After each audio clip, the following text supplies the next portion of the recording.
day and age, it's nice to take a break for a while and come here and be among friends and to receive this honorary degree on behalf of Aung Suu Kyi. But my first words must be, apart from thanking Marianne and seeing her again after all the work we did over the years, my first words must be, Mr. Chancellor, Madam President, and the many friends of Carleton University. I want to begin by extending my congratulations to Carleton University for its wisdom and its sagacity in honoring Aung Suu Kyi by granting her this honorary degree. And personally, I am very grateful to be able to accept that honor on her behalf.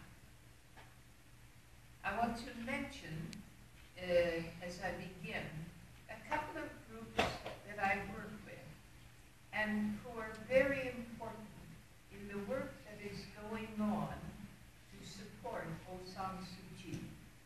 One is the Canadian Friends of Burma, who never stop working to try to improve things, particularly for women and children in that country.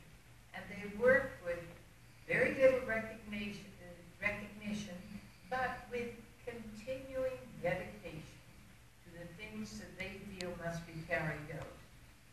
And the other person I want to mention is the Honorable David Kilgore, whom I had served in Parliament with many years ago, but who really has never wavered in his support for the people of Burma and for their freedom.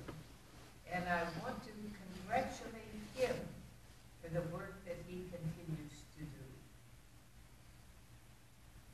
I have known and read about Aung Suu Kyi since she first came to international prominence when, following the assassination of her father in 1947, she took over the helm.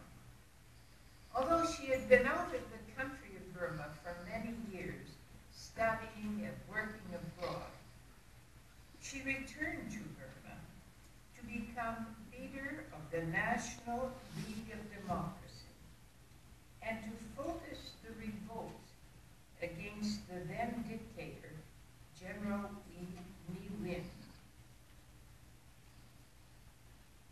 Some of you may remember how her party had won elections in May of 1990, but the junta and the generals refused to hand over control. As has been said, Aung Suu Kyi has spent much of the last 20 years in some form of detention, usually under close arrest, because of her efforts to bring democracy to that military-ruled nation.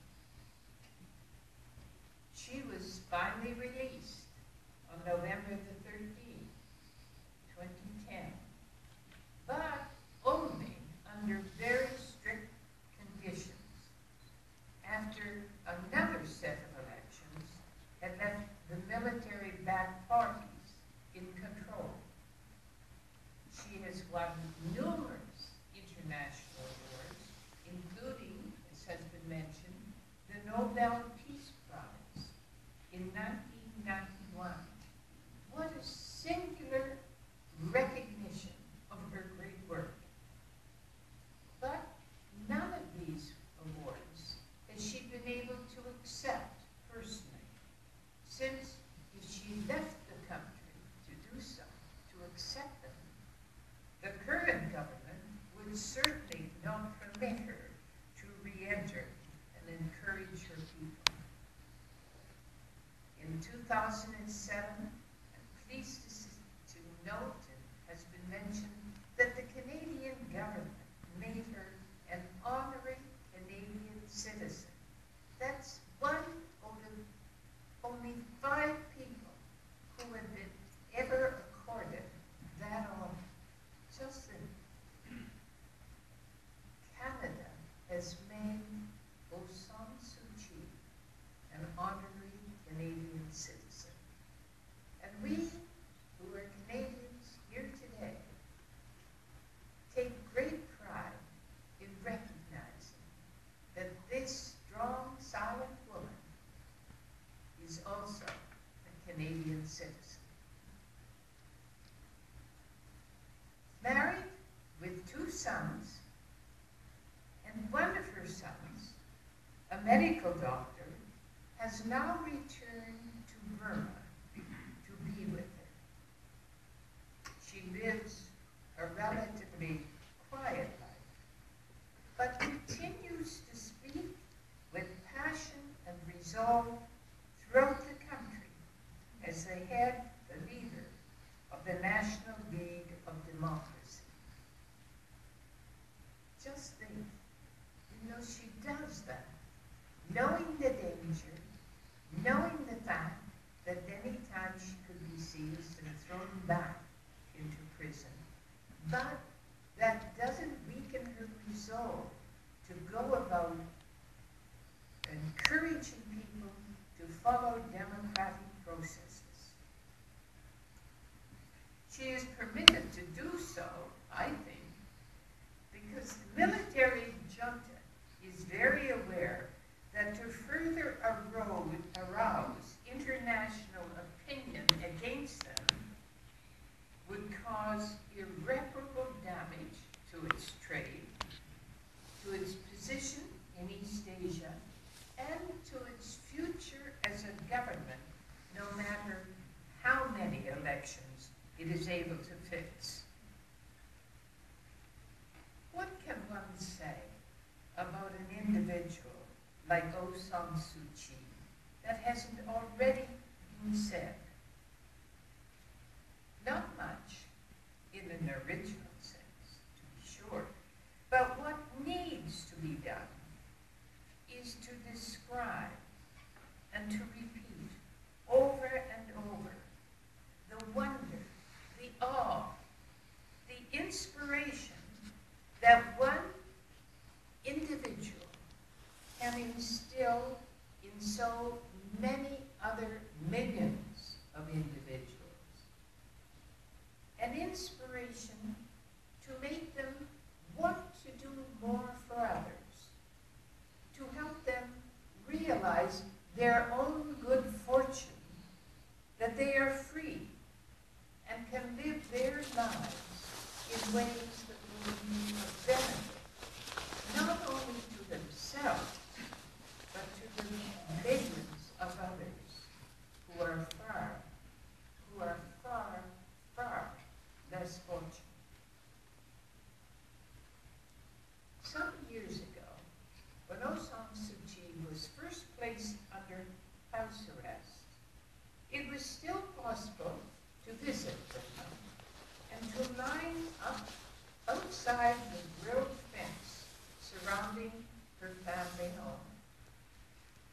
A group of us did so, and were rewarded by her appearance on the protected balcony of her home. She waved tentatively and then was forced back inside. In those few brief moments, I was struck by the frailty of this gentle woman, but you also realized that embedded in her was a core of steel. To this day, Aung San Suu Kyi is so bravely showing not only us, but the whole world, how to meet her goal of freedom for herself and for her beloved country with cheerfulness and courage and determination sidetracked from that goal that she has so nobly set for herself. And so she shows by example how to encourage her followers to adhere to the true meaning of peaceful protest. She carries it out herself and in her spirit, and the spirit that she spreads around the world. Aung San Suu Kyi certainly deserves the very special honorary degree, and to that, I am sure, we all